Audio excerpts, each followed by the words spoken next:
আচ্ছা ঠিক আছে, তোমরা লেখো চ্যাপ্টারের নামটা লেখো, চ্যাপ্টার 8 এস্টিমেশন এন্ড হাইপোথিসিস। আচ্ছা আমরা মোটামুটি সবগুলো সেকশনে চ্যাপ্টার 7 পর্যন্ত শেষ করছি। হয়তো দুই একটা সেকশনে অল্প নরমাল ডিস্ট্রিবিউশনটা বাকি থাকলে থাকতে পারে। তো আমি আজকে শুরু করব চ্যাপ্টার 8 এস্টিমেশন এন্ড হাইপোথিসিস। এটা তোমাদের লাস্ট চ্যাপ্টার। এখানে খুব বেশি কিছু থাকবে না, কিছু থিওরি থাকবে আর কি, দুই একটা ম্যাথ থাকবে।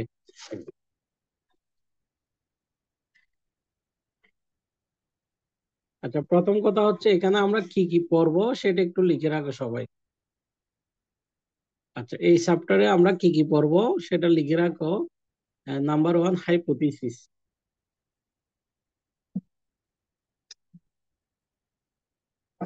সবাই একটু নোট ইয়া করে লিখে রাখো, number one hypothesis, number two হচ্ছে null hypothesis, number three alternative hypothesis, এই তিনটা লিখো।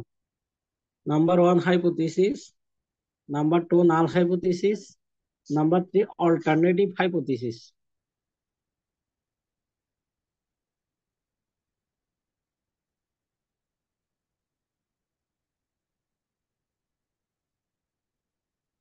আচ্ছা তোমরা লিখছো? জি স্যার, সবাই কি লিখছি স্যার। লিখছো? আচ্ছা এরপরে লেখো type one error, type two error. সবাই লিখো type one error, type two error. Serial করে লিখে রাখো, type one error, type two error, তারপর হচ্ছে level of significant p value. এখানে যা আছে সব লিখে বলো, মানে আগের তিনটা এই সাইডটা টোটাল 7টা ডেফিনেশন লিখো। Type one error, type two error, level of significant p value.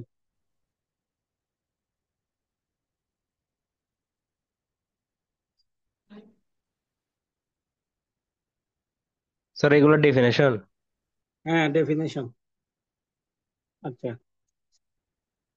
তাহলে আমরা কি কি লিখতে বলছি? Hypothesis, test, null hypothesis, alternative hypothesis, type one error, type two error, level of significant p value. এগুলো আর লাগবে না, এগুলো বাদ দাও। আচ্ছা এরপরে লিখো কমনলি ইউজড টেস্ট স্ট্যাটিস্টিক্স। লেখো commonly used test statistic. Sir আসসালামু কমনলি, আলাইকুম স্যার। হ্যাঁ ওয়ালাইকুম আসসালাম, কিছু বলবা? স্যার আমি একটু হসপিটালে আছি তো স্যার, আমি তো লিখতে পারবো না স্যার। আচ্ছা সমস্যা নাই, ওদের ওদের থেকে পরে লিখে নিই। দেখো কমনলি ইউজ টেস্ট স্ট্যাটিস্টিক, এটা হচ্ছে আমাদের হেডিং। এই জায়গায় তোমরা লিখবা, এক নাম্বার দিয়ে এটা লিখো, দা নর্মাল টেস্ট ব্র্যাকেটের ভিতর জেড টেস্ট। দা নর্মাল টেস্ট ব্র্যাকেটের ভিতর লিখবা জেড টেস্ট। লিখছো সবাই? দা নর্মাল টেস্ট ব্র্যাকেটের ভিতর জেড টেস্ট লেখো। জি স্যার, দুই লিখছি। নম্বর, দুই নম্বর লিখো টি টেস্ট, স্মল টি টেস্ট। এই কথাগুলো পরে লিখিও। তিন নম্বরে লিখো কাই স্কোয়ার টেস্ট, কাই স্কোয়ার টেস্ট। তিন নম্বরে লিখো কাই স্কোয়ার টেস্ট। এটা মানে হচ্ছে কাই স্কোয়ার। শোনো, এক্স কে একটু ঘুরাই দিলে এটার নাম হবে কাই স্কোয়ার। সবাই দেখো, আমরা আজকে এটা দিয়ে ম্যাথ করাবো। এক্স কে একটু ঘুরাই লিখবে, এটার নাম কাই স্কোয়ার। চার নম্বরে লিখো capital test, F test related আমরা কিছু ম্যাথ করাবো। আচ্ছা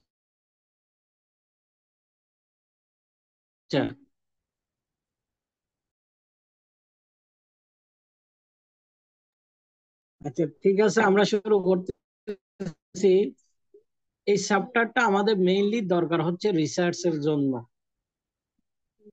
তুমি যখন রিসার্চে যাবা, পিএইচডি করবা, থিসিস করবা, তোমাকে অবশ্যই কি কি করতে হয়? থিসিস করতে হয়।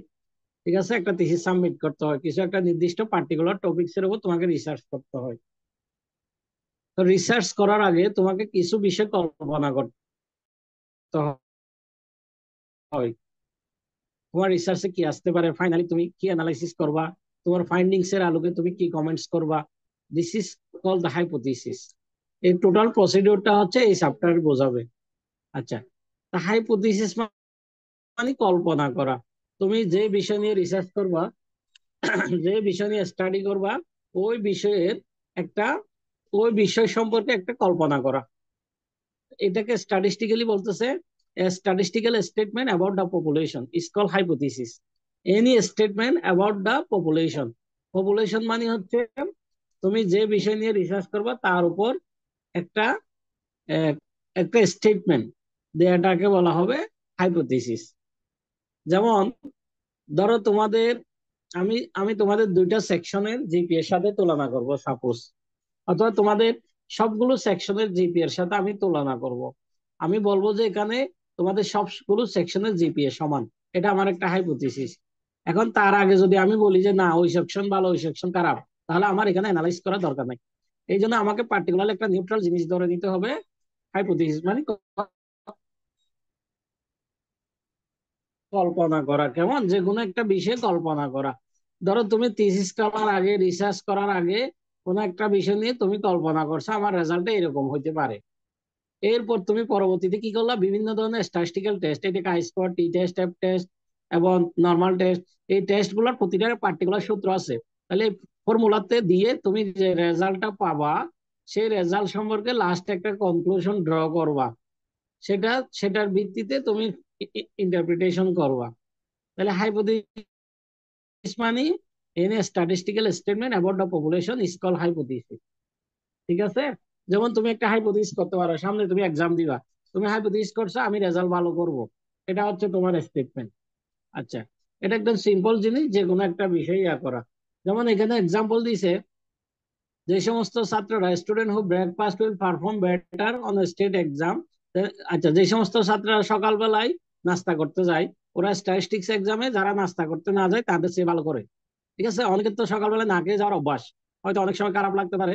এটা একটা হাইপোথিসিস, এটা যে সত্য হবে এমন না, জাস্ট একটা হাইপোথিসিস করা। তাহলে হাইপোথিসিস দুই ধরনের, একটা হচ্ছে নাল হাইপোথিসিস, একটা হচ্ছে অল্টারনেটিভ হাইপোথিসিস। অনেক ধরনের আছে, নরমালি হচ্ছে দুই ধরনের, একটা হচ্ছে নাল হাইপোথিসিস, একটা অল্টারনেটিভ হাইপোথিসিস। দেখো, নাল হাইপোথিসিসকে আমরা H0 দ্বারা ডিনোটেড করি, আর অল্টারনেটিভ হাইপোথিসিসকে আমরা HA দ্বারা ডিনোটেড করি। তোমরা আবারও একটু খেয়াল করো, নাল হাইপোথিসিসকে আমরা H0 দ্বারা ডিনোটেড করি, অল্টারনেটিভ হাইপোথিসিসকে এটা এটা এটা কাটা যাবে, HA অথবা H0 অথবা H1 দ্বারা ডিনোটেড করি। আমি তোমাদেরকে প্রয়োজন আজকে আমি প্র্যাকটিক্যালি দেখাবো আমরা কি কি হাইপোথিসিস ধরতে পারি। দেখো, যেমন নাল হাইপোথিসিস হচ্ছে যে the hypothesis which are going to test for, এটা for the hypothesis which are going to test for possible rejection under the assumption that it is assumed to be true. This is the null hypothesis. যে হাইপোথিসিসটাকে আমি সত্য ধরে, সত্য বলে সামনের দিকে আগাবো, সেটা হবে নাল হাইপোথিসিস। যে হাইপোথিসিসকে আমি সত্য বলে সামনের দিকে আগাবো, সেটার নাম হবে নাল হাইপোথিসিস। এবং নাল হাইপোথিসিসের বিকল্প যে হাইপোথিসিসটা থাকবে, সেটার নাম হবে অল্টারনেটিভ হাইপোথিসিস। আমি আবারও বলতেছি, যে হাইপোথিসিসটাকে সত্য ধরে আমি সামনের দিকে আগাবো, সেটার নাম হচ্ছে নাল হাইপোথিসিস। আর নাল হাইপোথিসিসের বিকল্প যেটা থাকবে, সেটা হবে অল্টারনেটিভ হাইপোথিসিস। আচ্ছা, আমি আবারও একটু লিখতেছি, দেখো। ধরো আমি তোমাদের বললাম যে তোমাদের 9টা সেকশনের জিপি এর সাথে তুলনা করব, তখন আমি নাল হাইপোথিসিস লিখবো H0 = দেখো, H0 = μ3am, মানে এ সেকশনের জিপিএ সমান ইকুয়াল টু মিউ, মিউ মানে মিন, কিন্তু আগে বলছিলাম μ3bm সমান, এভাবে আমি ডট ডট দিয়ে সমান μ3gm পর্যন্ত যাব। বলবো আমি আমি হাইপোথিসিস ধরলাম আমাদের সবগুলো সেকশনের স্টুডেন্টের জিপিএ সমান। এখন আমি এরপর পরীক্ষা নিরীক্ষা করব, মিন বের করব, প্রতিটা সেকশনের পার্টিকুলার মিন বের করব, মিনের ডিফারেন্স বের করব, এফ টেস্ট করব, লাস্টে দেখবো যে না সমান না। ঠিক আছে? এরপরে হচ্ছে অল্টারনেটিভ হাইপোথিসিস, হচ্ছে উল্টাটা, সমান নয়। অল্টারনেটিভকে আমরা H1 অথবা HA বলতে পারি। যেমন আমি বললাম যে এখানে সমান নয়, এটা একটা আমার অল্টারনেটিভ হাইপোথিসিস। আচ্ছা, আমরা রিসার্চ পেপারে কিভাবে হাইপোথিসিস ধরি, তার একটা আমি প্র্যাকটিক্যাল এক্সাম্পল তোমাদেরকে দেখাই। রিসার্চ পেপারে আমি তোমাদের পাবলিশড রিসার্চ পেপারও দেখাইতে পারি, আনপাবলিশড রিসার্চ পেপারও তোমাদেরকে আমি দেখাইতে পারি। ধরো আমি একটা পাবলিশড আনপাবলিশড রিসার্চ পেপার দেখাই। যেহেতু আচ্ছা, আমরা কিভাবে একটা রিসার্চ পেপারে হাইপোথিসিস ধরি সেটা তোমাদেরকে দেখাই।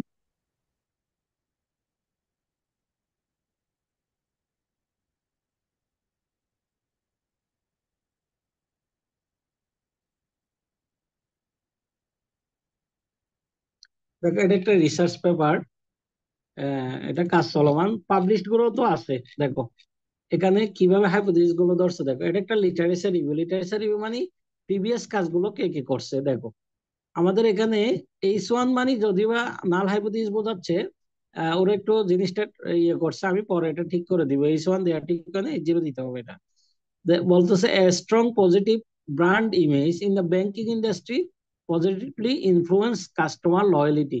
এই যে আমাদের ব্যাংকগুলোর মধ্যে একটা অস্থিরতা সৃষ্টি হচ্ছে এখন, বলা হচ্ছে গ্রাহকদের মধ্যে একটা পজিটিভ ইমেজ ব্যাংকিং ইন্ডাস্ট্রিতে প্রভাব পেলে, ব্যাংকিং ইন্ডাস্ট্রি কাস্টমারদের দায়বদ্ধতার মধ্যে একটা প্রভাব পেলে। ঠিক আছে, স্ট্রং পজিটিভ মানে ব্যাংকের একটা পজিটিভ ইমেজ ব্যাংকিং ইন্ডাস্ট্রির কাস্টমারদের যে লয়ালিটি তার মধ্যে একটা পজিটিভ ইম্প্যাক্ট পেলে, এটা হচ্ছে আমার হাইপোথিসিস। এরপর আমি একটা জায়গায় অনেকগুলো হাইপোথিসিস ধরতে পারি, এই হাইপোথিসিসটা ধরতে কিন্তু এটার আলোকে brand image and customer loyalty. এরপরে পরেরটা হচ্ছে brand image and value creation. এগুলো তোমাদের বুঝতে কষ্ট হবে, আমি শুধু হাইপোথিসিসটা বোঝাই। এখানেও সেম ভাবে, আচ্ছা এটা H0 মানে দিছে, এটা হচ্ছে 1 নম্বর হাইপোথিসিস, 2 নম্বর হাইপোথিসিস এটা বোঝাচ্ছে, কিন্তু এখানে উচিত ছিল একটা H01 লিখা। ঠিক আছে, এখানে উচিত হচ্ছে H01 এভাবে লিখা আর কি। আচ্ছা এটা এখনো কমপ্লিট হয় নাই, এই কারণে আমরা এখনো দেখি না, চেক করি না। H02 এখন একটা হাইপোথিসিস ধরছে, দেখো a positive impact in the banking industry positively influence customer participation and value co-creation। এটা একটা হাইপোথিসিস, তারপর এটার আলোকে একটা হাইপোথিসিস ধরছে। এখন এই হাইপোথিসিসটা কিভাবে ধরছে তার একটা যুক্তি দেখাইছে এই লেখাগুলা।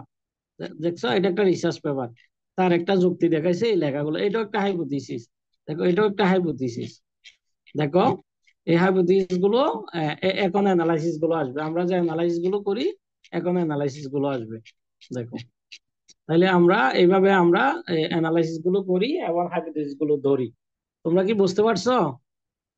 হ্যালো, জি স্যার। জি আমার স্যার। জি স্যার, হ্যাঁ, বুঝতে পারছি স্যার।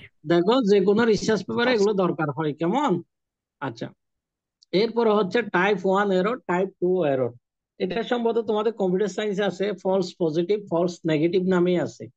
টাইপ 1 এরর হচ্ছে রিসার্চ করার সময় যে ভুলগুলো হয় সেগুলোকে উল্লেখ করা আর কি। এরর মানে ভুল, আর টাইপ 1 এরর মানে হচ্ছে the error of rejecting null hypothesis. Null hypothesis আমি যেটা ধরছিলাম সেটা রিজেক্ট করব, যদি বা সেটা সত্য, কিন্তু আমি অল্টারনেটিভটাকে গ্রহণ করব।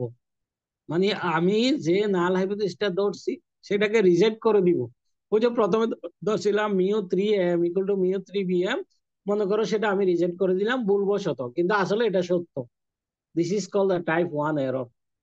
আর টাইপ 2 এরর হচ্ছে উল্টা, the error of accepting null hypothesis. যে নাল হাইপোথিসিসটা আমি ধরছি সেটা আমি অ্যাকসেপ্ট করব, কিন্তু এটা আসলে ভুল ছিল। This is call the type 2 error. আমি যদি দুইটা ছোট্ট এক্সাম্পলের মাধ্যমে বলি, এরর মানে ভুল।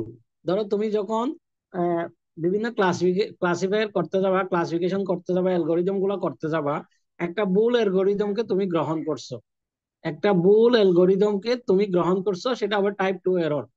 আর একটা ভালো অ্যালগোরিদমকে তুমি রিজেক্ট করে দিছো, সেটা হবে টাইপ 1 এরর। ধরো আমি একটা পার্টিকুলার এক্সাম্পল দিই। আমরা যখন একজন বিচারক বা জাজমেন্ট যখন বিচার করে, সে প্রথমে ধরে নিবে দুইজন লোকের বিচার করবে। সে যদি প্রথমে এভাবে ধরে নেয় অমুক লোক হচ্ছে গিলটি, তাহলে তো তার বিচার করার দরকার নাই। তাকে প্রথমে নাল হাইপোথিসিস ধরতে হবে বোথ আর ইনোসেন্ট, বোথ আর ইনোসেন্ট, সে এভাবে ধরে নিবে।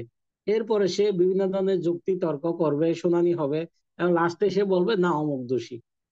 ঠিক সেরকম, যেমন টাইপ 1 এরর মানে হচ্ছে একজন বিচারক একজন নির্দোষ ব্যক্তিকে ফাঁসি দিয়ে দিল। ঠিক আছে, এরকম একটা সম্ভাবনা হচ্ছে টাইপ 1 এরর। আর টাইপ 2 এরর হচ্ছে একজন দোষী ব্যক্তিকে সে রিলিজ দিয়ে দিল। This is the type 2 error. এখন কি কিছুটা বোঝা গেছে কিনা বলো তো? তোমরা যখন প্রবলেম গুলো হ্যাঁ। করো দেখা যায় যে তোমাদের ভুল একটা মেথডকে তুমি গ্রহণ করে ফেলছো আর কি। এই ধরনের সিচুয়েশন গুলোকে বলা হবে টাইপ 1 এরর আর টাইপ 2 এরর। এরপর আসতেছে level of significant. Level of significant আমরা আলফা দ্বারা ডিনোটেড করি। খেয়াল করো, the probability of type 1 error denoted by alpha হবে এখানে একটা ব্র্যাকেটের মধ্যে, এখানে একটা প্রত্যেকে আলফা লিখে রাখবে। The probability of type 1 error denoted by alpha is called the level of significant. Symbolically এগুলো লাগবে না, একটু দিলে হয়ে যাবে। মানে the probability of type 1 error denoted by alpha is called the level of significant. খেয়াল করো, আমরা যে কোনো কাজ স্ট্যাটিস্টিক্যালি যখন করি, আমি আমি যদি বলি যে যে যে কোনো একটা কাজ আমার 95% কারেক্ট, 95% কারেক্ট, এর অর্থ হচ্ছে আমার কাজটা 5% ভুল আছে, 5% এরর আছে। এই 5% এররকে বলে আলফা সমান 5%। আচ্ছা, আমি আরেকটু বলি, লেভেল অফ সিগনিফিকেন্টকে আমরা আলফা দ্বারা ডিনোটেড করি। এই আলফা মানে হচ্ছে টাইপ 1 এরর আসার প্রবাবিলিটি, মানে টাইপ 1 এরর আসার প্রবাবিলিটিকে আমরা আলফা বলবো। আলফা সাধারণত আমরা তিন ধরনের করি।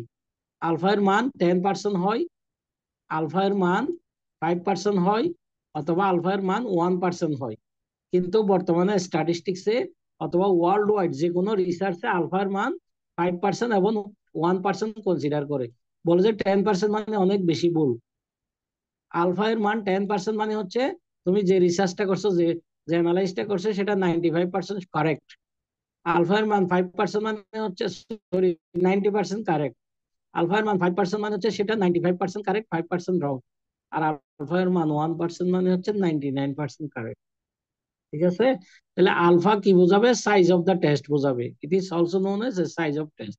তাহলে আমরা কি বুঝলাম? আলফা সমান কয় পার্সেন্ট হয়? 5% হয়, অথবা কয় পার্সেন্ট হয় বলতো? 10%। 5% হয় অথবা 1% হয়। আলফার মান 5% হওয়া মানে হচ্ছে তোমার তোমার রেজাল্টে 95% কারেক্ট আছে। ধরো তুমি এক্সাম দিছো, এক্সাম দেওয়ার পর তুমি দেখতেছো না তুমি 3.95 পাইছো, এর অর্থ হচ্ছে তুমি তোমার প্রস্তুতিতে 5% ঘাটতি আছে। আর যদি তুমি বলো যে না আমি জিপিএ 4 পাইছি, তাহলে তোমার প্রস্তুতিতে ঘাটতি নাই। ঠিক আছে? অথবা তুমি সবগুলো সাবজেক্টে যদি 100 পেয়ে পেয়ে থাকো, তখন ঘাটতি নাই বলতে পারি। এখন তো 80 পাওয়া 99 পাওয়া এক কথা হয়ে গেল, বাস্তবে তো এটা থাকা উচিত না। 99 আর 80 তো এক হইতে পারে না। নলেজের এত ডিফারেন্স কেমন হয়? ঠিক আছে? ধরো একজন স্টুডেন্ট 80 পেয়ে প্লাস পাইছে, আর একজন 99 পেয়ে প্লাস পাইছে, তাহলে নলেজের তো বিশাল গ্যাপ, এটা প্রায় দুইটা কোশ্চেনের গ্যাপ হয়ে যায়। তাহলে ঠিক আছে, এখন তোমাদের যেটা আছে সেটা তো মানতে হবে, স্বাভাবিক। এরপর হচ্ছে ফি ভ্যালু। সবাই ফি ভ্যালুর ডেফিনেশনটা লেখো। দেখো, P value is the least possible, সবাই খাতায় লেখো। P value is the least possible values of alpha.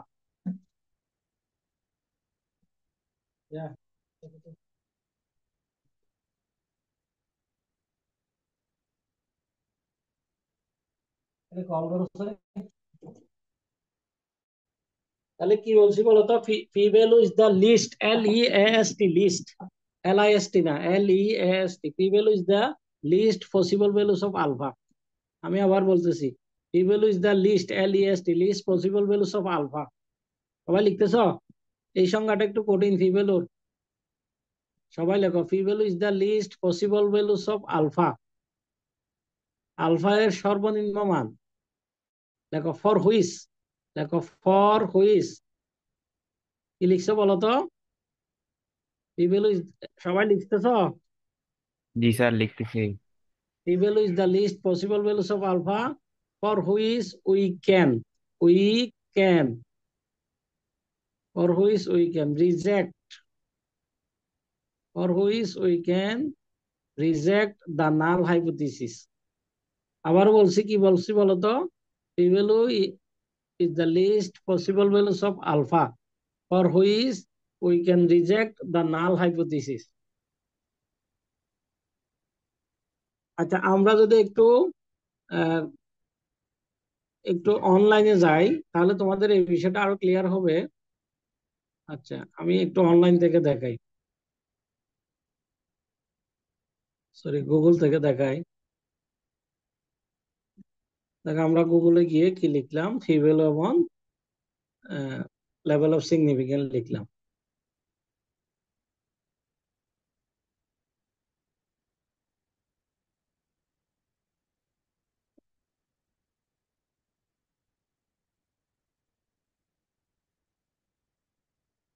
এই যে দেখো চলে আসছে, level of significance and p value. আমরা কিছু ইমেজ দেখি এখান থেকে।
অনেকগুলো গ্রাফ ছিল, তোমাদের জন্য সুইটেবল একটা গ্রাফ খুঁজতেছি। আচ্ছা, এটা নিয়ে আমি, ঠিক আছে।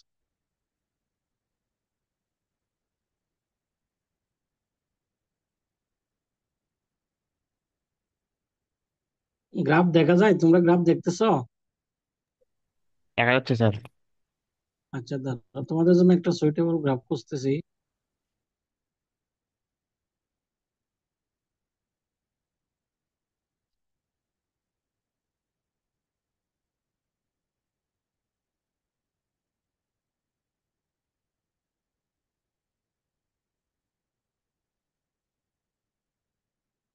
আচ্ছা, আমরা এখান থেকে দেখে ফেলি, দেখো খেয়াল করো। তার সাথে আঁকলে তো এতক্ষণ লাগতো না আমার, নিজে আঁকলে এতক্ষণ লাগতো না। আচ্ছা, আমি এঁকে দিই, সরাসরি এঁকে দিই। খেয়াল করো, আমরা একটা গ্রাফ আঁকতেছি, কিরকম দেখো। আমি তোমাদেরকে ফি ভ্যালু এবং লেভেল অফ সিগনিফিকেন্স জিনিসটা বোঝার জন্য একটা গ্রাফে নিয়ে যাচ্ছি। আমাদের এই কার্ভটার নাম হচ্ছে নর্মাল কার্ভ। এই নর্মাল কার্ভের রেঞ্জ হচ্ছে মাইনাস ইনফিনিটি থেকে প্লাস ইনফিনিটি। এই কার্ভটার রেঞ্জ হচ্ছে এখানে মাইনাস ইনফিনিটি, আর এখানে হচ্ছে প্লাস ইনফিনিটি। আচ্ছা, খেয়াল করো, এই কার্ভটার আমি দুইটা প্রান্ত ভাগ করলাম, এই প্রান্ত আর এই প্রান্ত।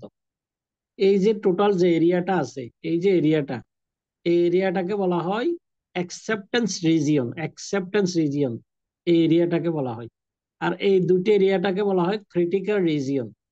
খেয়াল করো, আমি তোমাদেরকে বলছি আলফা এর মান 5% হলে তোমাদের কাজটা একুরেট হচ্ছে 95%। এর অর্থ হচ্ছে এই 95%টা থাকবে এই ঘরগুলোতে, এই ঘরগুলোতে থাকবে 95%। 95% কে স্ট্যাটিস্টিকে বলা হয় কনফিডেন্স ইন্টারভ্যাল।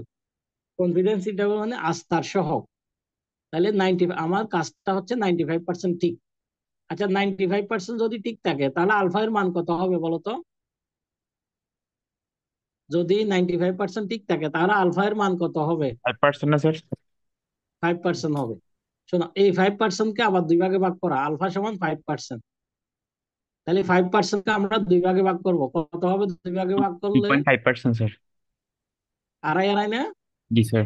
তাহলে এই এরিয়াটা হচ্ছে 95%। এটাকে বলা হয় কনফিডেন্স ইন্টারভ্যাল, আস্থার সহগ। মানে কনফিডেন্সের সহিত আমি এই কাজটা করছি। তাহলে আলফাকে যদি আমি দুই ভাগ করি, এই দুই ভাগ থাকবে এই পাশে, ঠিক আছে, আলফা/2। ঠিক আছে, এটা হবে 2.5%, এই পাশে থাকবে। আর 2.5% এই পাশে থাকবে। এর অর্থ হচ্ছে তুমি যে রেজাল্টটা পাইছো তার মধ্যে 95% ঠিক, আর ক্রিটিক্যাল ভ্যালু যেগুলো ভেজাল ভ্যালু, উল্টাপাল্টা ভ্যালু, সেগুলো এই এরিয়াটাতে থাকবে। তাহলে তোমার ফি ভ্যালু হচ্ছে এই এরিয়াগুলা। ফি ভ্যালু হচ্ছে, সরি, আলফা এর মান হচ্ছে এখানে সবগুলাই আলফা এর মান, আর এখানেও সবগুলো আলফা এর মান। এখন এখন তাহলে ফি ভ্যালু কি বলা হচ্ছে? P value is the least possible values of alpha.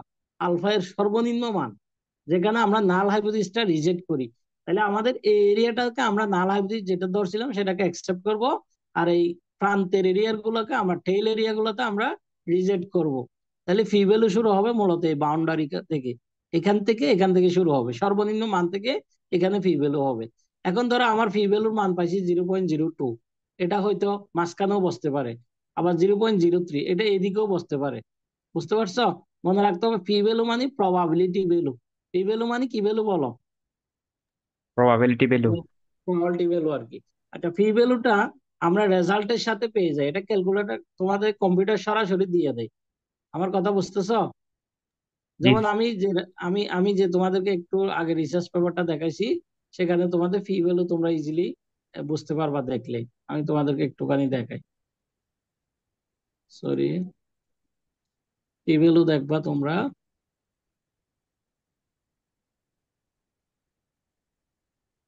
দেখো, ফি ভ্যালু দেখছো এখানে? জি স্যার, দেখা যাচ্ছে স্যার। হ্যাঁ, সরাসরি ফি ভ্যালু দেখো, এটা ক্যালকুলেটর থেকে তোমরা পেয়ে যাবা। ঠিক আছে, আমরা যে রিগ্রেশন করছি না, হ্যালো, জি স্যার, পড়ছি। এটা রিগ্রেশনের কাজ করছি, ঠিক আছে। আমরা যে রিগ্রেশন করছি, কোরিলেশন করছি, এগুলোর কাজ করছি এখানে, ঠিক আছে। কোরিলেশন দেখো, এটা একটা কোরিলেশন টেবল, এটা কোরিলেশন টেবল। ঠিক আছে, এগুলো কোরিলেশনের ভ্যালু -1 থেকে +1 এর মধ্যে থাকবে। এগুলো সবই ইউজ আছে, কথা হচ্ছে তোমাদেরকে একটু পড়তে হবে আর কি। তোমরা না পড়লে ঝামেলায় পড়ে যাবা। ঠিক আছে, তাহলে আমি তোমাদেরকে P value level of significance, type 1 error, type 2 error, এই সম্পর্কে বললাম। আচ্ছা, এরপরে তোমরা দেখো আজকে আমাদের আরেকটা টপিক হচ্ছে কমনলি ইউজ টেস্ট স্ট্যাটিস্টিক। তাহলে তোমরা যে নাল হাইপোথিসিস গুলো ধরবা সেগুলো টেস্ট করার জন্য কিছু টেস্ট স্ট্যাটিস্টিক্স আছে। এক নম্বর হচ্ছে জেড টেস্ট বা নর্মাল টেস্ট। এখানে হচ্ছে এটা সাধারণত লার্জ স্যাম্পলের জন্য হয়, মানে যখন তোমার দেখা যায় যে তোমার স্যাম্পল সাইজ অনেক বেশি বড় হয়ে যায়, তখন এটা নর্মাল টেস্ট হয়। এরপর হচ্ছে টি টেস্ট। টি টেস্টটা সাধারণত স্মল স্যাম্পলের জন্য হয়। এখন তোমাদের এখানে লেখা আছে কোন স্যাম্পলের জন্য কখন কি টেস্ট হবে, এখানে লেখা লেখা আছে। এরপর হচ্ছে টি টেস্ট, এরপর হচ্ছে কাই স্কোয়ার টেস্ট, এফ টেস্ট। এখন তোমাদের পরীক্ষায় এভাবে আসতে পারে প্রশ্নটা, write down the commonly use test statistic. তখন তুমি লিখবা নর্মাল টেস্ট বা জেড টেস্ট, টি টেস্ট শুধু নামগুলো লিখবা, কাই স্কোয়ার টেস্ট, এফ টেস্ট। এরপরে তোমাদের বলতে পারে কাই স্কোয়ার টেস্টের অ্যাপ্লিকেশনটা লিখো অথবা এফ টেস্টের অ্যাপ্লিকেশনটা লিখো। তোমরা শুধু এই দুইটা অ্যাপ্লিকেশন শিখবা। সবাই একটু লিখে রাখো, application of chi square test এবং অ্যাপ্লিকেশন অফ এফ টেস্ট। খেয়াল করো, সবাই লিখো application of chi square test এবং অ্যাপ্লিকেশন অফ এফ টেস্ট। আচ্ছা, আমি তোমাদেরকে নর্মালি একটু বলি, কাই স্কোয়ার টেস্ট হচ্ছে এসোসিয়েশনটা দেখার জন্য, দুইটা দুইটা জিনিসের মধ্যে কি রকম একটা সম্পর্ক আছে, অথবা ইন্ডিপেন্ডেন্ট দেখার জন্য একটা আরেকটা থেকে কিভাবে ইন্ডিপেন্ডেন্ট, এই জিনিসগুলো বোঝার জন্য সাধারণত কাই স্কোয়ার করা হয়। যেমন স্মোকিং এর সাথে ক্যান্সারের একটা অ্যাসোসিয়েশন আছে কিনা, এটা আমরা কাই স্কোয়ারের সাথে দেখবো, নাকি স্মোকিং ক্যান্সার থেকে টোটালি ইন্ডিপেন্ডেন্ট, এগুলো আমরা সাধারণত কাই স্কোয়ার থেকে দেখি। আর অ্যাপ টেস্ট হচ্ছে অনেকগুলো পার্টিকুলার বিষয়ের মধ্যে যদি আমি একটা তুলনা করি, ধরো এসএসসি রেজাল্ট বের হয়েছে, আমি দেখলাম যে কোন স্কুল ভালো করছে, আমি যদি দুইটা স্কুলের মধ্যে তুলনা করি আমার হবে টি টেস্ট। আর যদি আমি অনেকগুলো পার্টিকুলার স্কুলের মধ্যে তুলনা করি আমার হবে এফ টেস্ট। এই জন্য বলা হচ্ছে সেভারেল পপুলেশন, অনেকগুলো পপুলেশন, পপুলেশন মানে স্কুলগুলো আর কি। ধরো যেমন তোমাদেরকে শুরুতেই বলছি, তোমাদের যে 8টা সেকশন 9টা সেকশনের মধ্যে আমি জিপিএ তুলনা করব, এটা এফ টেস্টে চলে যাবে। আমার কথা কিছুটা বোঝা যাচ্ছে কিনা? বোঝা হ্যালো, যাচ্ছে। জি স্যার। এগুলো একটু অন্যরকম পড়াশোনা, তোমাদেরকে একটু বুঝতে হবে আর কি। বুঝতে হবে বলতে এই পরীক্ষার জন্য দুই একটা জিনিস পড়বা, একটা হচ্ছে কাই স্কোয়ার টেস্ট, একটা অ্যাপ টেস্ট। বাকিগুলো তুমি যখন রিসার্চ করবে এগুলো জেনে যাবা। আচ্ছা, এবার আমি তোমাদেরকে এই রিলেটেড একটা ম্যাথ দেখাচ্ছি। ম্যাথটা একটু দেখো সবাই, খেয়াল করো। তোমরা কি লিখছো এটা সবাই, এই ম্যাথটা? জি স্যার, লিখছি স্যার। সবাই আজকে যেটা আমি গ্রুপে ম্যাথ দিছি সেটা কি লিখছো? জি স্যার, সবাই লিখছি। কি লিখছো? আচ্ছা, Yes, sir. লিখলে হবে। ঠিক আছে, দাঁড়া আমি একটু ওপেন করি। এটা করলে আরেকটা চলে আসতেছে কেন, একটা করলে আরেকটা চলে আসতেছে? না, আমি তোমাদের গ্রুপে যেটা দিছি সেটা তো আসতেছে না। গ্রুপে কোনটা দিছি দেখি।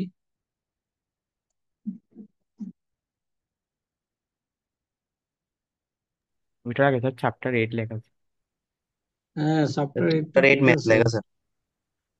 হ্যাঁ, ম্যাথ লেখা চ্যাপ্টার কেন? 8 ও ম্যাথ লেখা। আচ্ছা, ম্যাথ ম্যাথ লেখা তো এই জন্য প্রবলেম 8 ম্যাথ, এই যে যে যে চ্যাপ্টার এই 8 যে ম্যাথ, এটা, এই হ্যাঁ। জন্য এটা সিকোয়েন্স নষ্ট হয়ে গেছে। আচ্ছা ঠিক আছে, দেখো। আচ্ছা, আমি যে ম্যাথটা দিছি এটা একদম ইজি, এটা কঠিন কোনো কিছু ম্যাথ নয়। এটা দেখো, এখানে বলা হচ্ছে 200 জন ইঞ্জিনিয়ারের একটা ডাটা নিছে, তারা পড়াশোনার পরে তাদের জব স্যাটিসফ্যাকশনটা কিরকম, রেজাল্টের সাথে তাদের জব স্যাটিসফ্যাকশনের মিল আছে কিনা। দেখো, এটা অ্যাসোসিয়েশন আর কি, এটা কাই স্কোয়ার টেস্টের মাধ্যমে করতে হবে। কেমনে? বলো যে যাদের রেজাল্ট স্টুডেন্ট লাইফে এক্সিলেন্ট ছিল, তারা পরবর্তী জব স্যাটিসফ্যাকশন জব লাইফে গিয়ে তারা খুশি কিনা। বলো যে তার মধ্যে 20 জন খুশি, 70 জন খুশি নয়। আবার যাদের রেজাল্ট গুড ছিল তাদের দেখা যাচ্ছে 45 জন খুশি, 65 খুশি নয়। তাহলে তোমাকে এর মধ্যে একটা অ্যাসোসিয়েশন বের করতে হবে। এখন দেখো এখানে বলছে test at 5% level of significant. তাহলে 5% লেভেল যেটা বলছে এটা আলফা এর মান। কিসের মান বলো তো? সবাই বলো 5% লেভেলটা স্যার, কি? ওই যে আজকে বলছি একটু আগে, আলফা এর মান। Test at 5% level of significance whether there is any relationship between results and job satisfaction. এখন 5% লেভেলের আলফা এর একটা মান বের করতে হয়, সেটা আমি কিভাবে বের করতে করতে হবে তোমাদেরকে দিব। এটা এখানে লিখে দিছি ডিরেক্টলি, কিন্তু তোমাদের এটা কিভাবে বের করতে হয় আমি তোমাদের জানাবো। আচ্ছা, যেহেতু এটা অ্যাসোসিয়েশন বের করব, তাহলে এটা অবশ্যই কাই স্কোয়ারের ম্যাথ। কিসের ম্যাথ বলো তো? আর আমরা ম্যাথই করাচ্ছি কাই স্কোয়ারের, অন্য কোনো কিছু করাচ্ছি না। শুধু অ্যাপ্লিকেশন দুইটা পড়বা, একটা কাই স্কোয়ার টেস্ট, একটা অ্যাপ টেস্ট। আচ্ছা, শুরুতে আমাদের একটা নাল হাইপোথিসিস ধরে নিতে হবে। এটা তোমার ইচ্ছা মতো হবো এরকম দিতে হবে এমন কোনো কথা নেই। তবে নাল হাইপোথিসিসটা দিতে হবে একটু নিউট্রাল টাইপের, ঠিক আছে, নিরপেক্ষ টাইপের আর কি, কোনো ধরনের বাইসড না করে। আমি বললাম যে there is no relationship between results and job satisfaction. Job স্যাটিসফ্যাকশনের সাথে রেজাল্টের কোনো সম্পর্ক নাই। আবার অল্টারনেটিভ হাইপোথিসিস বললাম there is a relationship between results and job satisfaction. Alternative হচ্ছে যেটা ধরবা তার বিকল্পটা। সবাই একটু এই সূত্রটা লিখে নাও, কাই স্কোয়ার টেস্টের সূত্রটা লিখে নাও। কাই স্কোয়ার ইকুয়াল টু এই সূত্রটা লিখে নাও সবাই। আমি আবারও বলতেছি, সবাই খাতার মধ্যে এই সূত্রটা লিখে নাও। লেখো কাই স্কোয়ার ইকুয়াল টু, লেখো কাই স্কোয়ার ইকুয়াল টু সামেশন, সবাই সামেশন দিয়ে লিখো, সামেশন ও আই জে, এই যে দেখে দেখে লিখো, O I J minus E I J whole square divide by E I J. আবারও লিখো সবাই, chi square equal to O I J minus E I J whole square divide by E I J whole square. তোমাদের শোনো, এই ম্যাথটা তোমাদের 7 সেমিস্টারে গিয়েও করতে হবে, সো এখন বুঝে নাও। তাহলে আমরা আবারও বলছি, কাই স্কোয়ার ইকুয়াল টু হচ্ছে O I J minus E I J whole square divide by E I J. সবাই লেখো O I J equal to হচ্ছে অবজার্ভ ভ্যালু, সবাই লিখে ফেলো। O I J equal to observe value, O B S E R B E D, observe value. O I J equal to observe value. আর E I J equal to হচ্ছে expected value, সবাই লিখো। তাহলে O I J equal to observe value আর E I J equal to expected value. Expected value. এখন আমাকে শুরুতে চিনতে হবে what is observe value and what is expected value. দেখো টেবিলে কিন্তু O11 O12 এগুলো দেওয়া থাকবে না, তোমাদের পরীক্ষায় O11 O12 O22 এগুলো দেওয়া থাকবে না। তাহলে টেবলের ভিতর যে মানগুলো দেওয়া থাকবে সেগুলো হচ্ছে অবজার্ভ ভ্যালু, আর আমরা ক্যালকুলেশন করে যেগুলো বের করব সেগুলো হচ্ছে এক্সপেক্টেড ভ্যালু। কি বলছে আবার বলো তো, সবাই বলো কি বলছি। স্যার যেগুলো দেওয়া থাকবে ওগুলো স্যার এক্সপেক্টেড ভ্যালু, আর না, টেবলে যেগুলো দেওয়া থাকবে সেগুলো অবজার্ভ ভ্যালু, এই যে ও দিছি তো, ও Observed মানে value. অবজার্ভ। আর যেগুলো বের করতে হবে সেগুলো কি value? Expected value. Expected value. আমি তোমাদেরকে দেখাচ্ছি, দেখো। আচ্ছা, এখানে আমি O11 কেন লিখছি? ধরো এগুলো দরকার নাই, আমার শুধু এই দুইটা রো দুইটা কলামে যাচ্ছি। আমার হচ্ছে এই দুইটা রো আর দুইটা কলাম, এই দুইটা কলাম ম্যাট্রিক্সের মতো আর কি। ম্যাট্রিক্সে এটার নাম কি, এই জায়গাটার নাম কি বলতো? 1 নম্বর রো 1 নম্বর কলাম না? এটা কি 1 নম্বর One রো one এক sir. নম্বর কি জি স্যার, এক কলাম? নম্বর ও 1 নম্বর কলাম। আর এটার নাম কি? 1 নম্বর রো 2 নম্বর 2 2 নম্বর number কলাম। column. আর এটা উল্টাই দিবা, করসপন্ডিং, ঠিক আছে, স্কিউ করো, সিমেট্রিক করবো আর কি। এটার নাম কি? 2 নম্বর রো, বলো। 1 নম্বর কলাম। 1 নম্বর কলাম। আর এটা কি 2 নম্বর রো দুই 2 নম্বর নম্বর কলাম। কলাম। তাহলে এগুলোকে বলো ডায়াগোনাল এলিমেন্ট, এগুলো হচ্ছে অফ ডায়াগোনাল এলিমেন্ট। তাহলে দেখো আমার ম্যাট্রিক্স এর মতো এই জিনিসটা আমি এভাবে লিখে রাখলাম, ঠিক আছে। আচ্ছা, এখন তোমাদের যেটা বুঝতে হবে সেটা হচ্ছে, আমি ও এর ভ্যালু গুলো তো পেয়ে গেছি এখান থেকে। আচ্ছা, এই সূত্রটাকে আমরা একটু এক্সপান্ড করি। এই সূত্রটাকে যদি আমরা এক্সপান্ড করি তাহলে কি দাঁড়ায় বলো তো, তোমরা একটু বলো তো, বলো O11, সবাই বলো ও ওয়ান ও ওয়ান ওয়ান আচ্ছা, এটা এটা মুছে দিই, দাঁড়াও, এখানে লিখি। এই সূত্রটাকে যদি আমরা এক্সপান্ড করি কি দাঁড়াচ্ছে বলো? O11 O11, প্লাস হ্যাঁ, minus E1 E11 whole square. বলো O11 মাইনাস E11 কি whole square. Divided by E11, divide by কি E11। E11 এরপরে প্লাস সামেশনের জন্য প্লাস দিব। এবার কার্ডটা লিখবো বলো তো, O12 O12। এরপরে কার্ডটা লিখবো, E12 না, ঠিক আছে, O12 শেষ হলে O21 লিখবো। ও কি লিখবো? 21। 21 আবার স্যার। O21 শেষ হলে O22 লিখবো, মানে এটার জন্য একবার, এটার জন্য একবার, এটার জন্য একবার, এটার জন্য একবার যোগ করে লিখবো। আমার কথাটা বুঝতেছো? যেটা আমরা এখানে দেখাইছি, দেখো 4 বার লিখছি সূত্রটা, ঠিক আছে। আচ্ছা, অর্থাৎ স্যার এখন আমি যেহেতু, হ্যাঁ রো বলো। বরাবর লিখে আসবো না স্যার, রো বরাবর। হ্যাঁ হ্যাঁ, যেহেতু এখানে আমি অবজার্ভ ভ্যালু পেয়ে গেছি, আমি এখন আমার দরকার এক্সপেক্টেড ভ্যালু, এই ভ্যালু গুলো আমার দরকার। এখন দেখো E11 কিভাবে বের করবো দেখো। E11, E11 মানে হচ্ছে 1 নাম্বার রো। E1 মানে হচ্ছে 1 number row into 1 number column, divide by N, divide by কি এন। এন। আবার E12 বলো, E12 কি হবে আর টু ইন্টু বলো। না, আর 2 না, আর1, আর ওয়ান, এক R one number into row, C2 আর1 ইন্টু C2 ডিভাইড বাই কি এন। এন। এরপরে E21 কি হবে আর টু ইন্টু আর2। C1। হ্যাঁ, আচ্ছা, ঠিক আছে। এখন আমার কথা হচ্ছে আমি এন কোথায় পাবো আর কোথায় পাবো, C1 কোথায় পাবো। আচ্ছা, তোমার পরীক্ষায় শুধু এগুলো দেয়া থাকবে, এক্সামে শুধু এগুলো দেয়া থাকবে। তাহলে তুমি রো টোটাল করবা, এই দুটাকে যোগ করে এখানে বসাবা। ঠিক আছে, এটার নাম হচ্ছে আর1, আর ওয়ান এটার স্যার। নাম কি আর1। তাহলে এই দুটাকে যোগ করে আর টু বসালে এটার নাম কি। পরীক্ষাতে আর টোটাল দেয়া থাকবে না, টোটাল তোমাকে বের করতে হবে। আচ্ছা, এই দুটাকে যোগ করে C1 বসালে কি হবে, C1। C2 এটার নাম কি, আর এটা হচ্ছে গ্রান্ড টোটাল, ক্যাপিটাল এন। এটার নাম কি, গ্র্যান্ড টোটাল।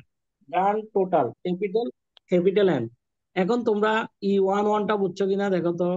এটা হচ্ছে আর1, আর ওয়ান এটা কি আর1 ইন্টু কি C1 C1 divide by N, N মানে আমাদের 200, এন মানে কত। 200।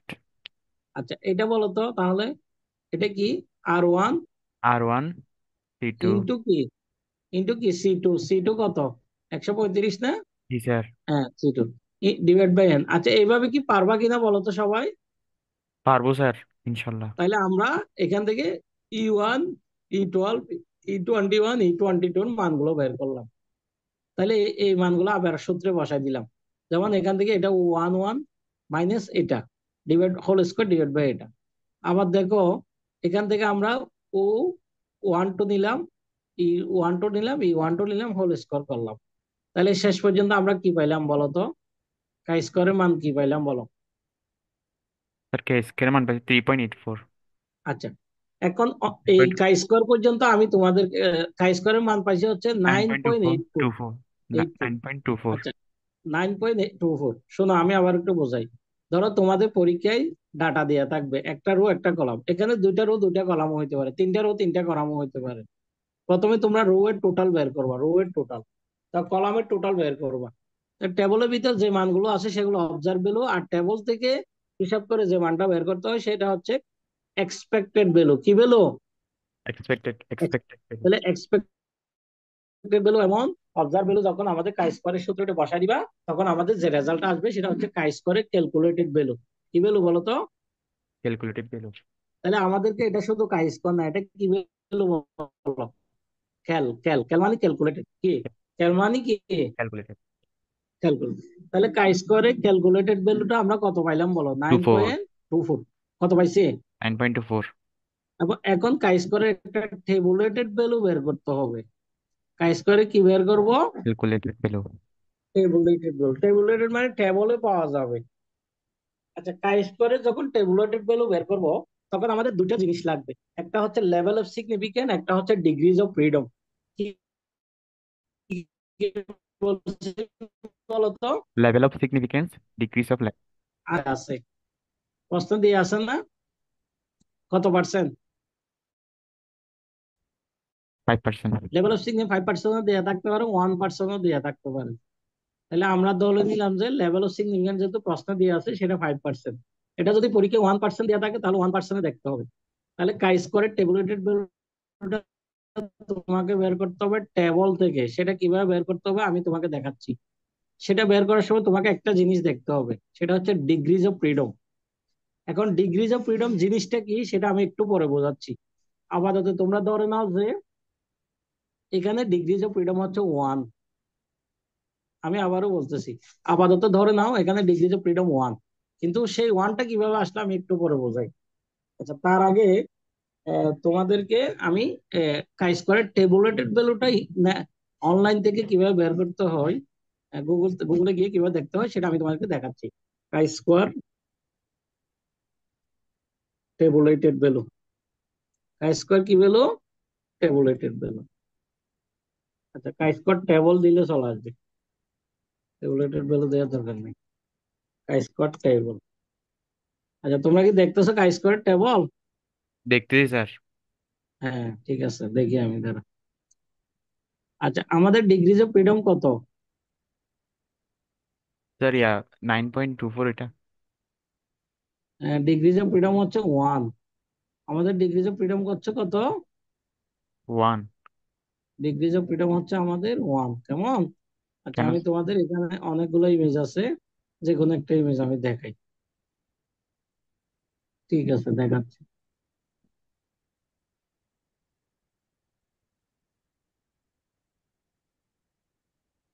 দেখো, এটা একটা কাই স্কোয়ার টেবল, কেমন? কি টেবল? তাই স্কেট টেবল। কাই স্কোয়ার টেবল। আমি বলছি তোমাদের আলফা এর মান কত পার্সেন্ট? ডিএম মানে ডিগ্রিজ অফ ফ্রিডম। ডিএম মানে কি? Degrees of degrees of freedom. আমাদের ডিগ্রিজ অফ ফ্রিডম কত বলছি? 1 না? 1। জি স্যার। 1। আর আমাদের আলফা এর মান কত বলছি? 5%। জি স্যার। তাহলে 5% মানে কত? 0 0.05। এই যে এটা এখানে দেওয়া আছে, দেখো। আলফার মান, ডিগ্রি অফ ফ্রিডম 1, আলফার মান 5%। 3 পয়েন্ট কত? 84। 3 পয়েন্ট কত? 3.81। 84। যেটা আমি এখানে লিখছি, এখানে লিখছি। এ- এটা আমি তোমাদেরকে ইয়াতে বলে দিব। তোমাদেরকে প্রশ্নে লিখে দিব, করে দিব। 3.84, দেখো এটা আমরা কিভাবে বের করছি। আচ্ছা, এটা যদি আমাদের 1% হইতো, তখন আমরা কি পাইতাম একটু দেখি। ঠিক আছে, এটা তো আর দেখা যাচ্ছে না। দেখো, আলফার মান যদি 1%, 1% মানে 0.01, ডিগ্রিজ অফ ফ্রিডম 1, তাহলে কত হইতো? 6 পয়েন্ট সিক্স কত? Point six three five 6.635। তোমরা এগুলা পাবা যে কোনো টেবল থেকে, তুমি এটা কষলে পেয়ে যাবা। ঠিক আছে, একটা যে কোনো কাই স্কোয়ার টেবল, এটা তোমাদের অনলাইনে দেওয়া থাকবে, অথবা তোমাদের যে বইটা আমি রেফারেন্স দিয়েছি, ওই বইয়ের লাস্টের পেজে দেওয়া আছে। ঠিক আছে, যে বই তোমাদেরকে রেফারেন্স দিছি, ওই বইগুলো লাস্টের পেজে ডিগ্রিজ অফ ফ্রিডম দেওয়া আছে, কেমন? ওখান থেকেও তোমরা ডেকে নিতে পারবা। এখানে টেবলটা আসতেছে না কেন, দেরি করতেছে? দাঁড়া, আর একটা টেবল দেখো। এগুলো একই, সবগুলো টেবল একই রকম। আচ্ছা, এটা দেখো, যেমন দেখো, এটা দেখো, এখানে ডিগ্রিজ অফ ফ্রিডম লিখে দিচ্ছে। 1 ডিগ্রিজ অফ ফ্রিডমে সিগনিফিকেন্ট লেভেল দেখছো? আলফার সিগনিফিকেন্ট লেভেলে কত পার্সেন্ট? 3.84। ঠিক আছে, দেখছো? জি আর স্যার। 1% 6.635। তাহলে আমরা কি বুঝলাম বলো? আমরা কি বুঝলাম? আমরা বুঝলাম টেবুলেটেড ভ্যালু থেকে যেটা পাইছি সেটা 3.84। আর আমরা যেটা হিসাব করে পাইছি সেটা কত নাইন বলো তো? Point two 9.24। আচ্ছা, কোনটা weighted ভ্যালু সে বড়? কাই স্কোয়ারের যেটা তুমি হিসাব করে পাইছো, সেটা যদি টেবলের মানের চেয়ে বড় হয়, তাহলে তুমি যে নাল হাইপোথিসিসটা আগে ধরছিলা সেটা রিজেক্টেড। সেটা কি? রিজেক্টেড। আর যদি ছোট হয় অ্যাকসেপ্টেড। ছোট হয় কি? অ্যাকসেপ্টেড। দেখি আমি এখানে কি লিখছি, দেখো তো। রিজেক্ট নাল হাইপোথিসিস, তার মিন্স কি? তার মিন্স কি? জব স্যাটিসফ্যাকশনের সাথে রেজাল্টের সম্পর্ক আছে। There is a relationship between results and job satisfaction. মানে আমি, যেহেতু আমি নাল হাইপোথিসিস রিজেক্ট করে দিছি, এই যে ধরছিলাম এটা রিজেক্ট করে দিছি, তাহলে আমার সত্য হচ্ছে নিষেধটা।